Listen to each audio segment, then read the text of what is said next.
બાએ એના ખંભે તેડીને મંદિરે બી લઈ જાય, આટો મારવા લઈ જાય, ત્યારે મેં જોયું કે એના પપ્પાએ જે કેર નથી કરીને આદિત ખરેખર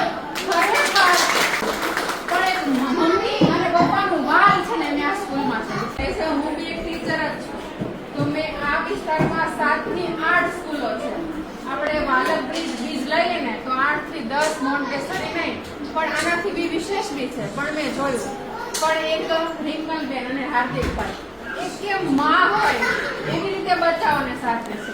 મેં મારું બાળક મૂક્યું, હું નીચે ઊભી રહીને બેઠી, હું રડે.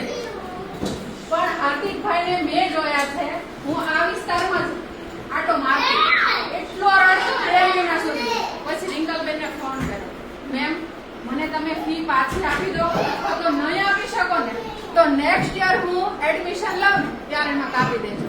પણ ઘરેથી મને બધા ખીજવાય કે આટલું રડે, બપોર સુધી આવે ને આખો લાખ મારા સસરાને ખીજવાય કે તમને કઈ દયા છે કે નથી કે આવડા બાળકને મૂકી આવો છો.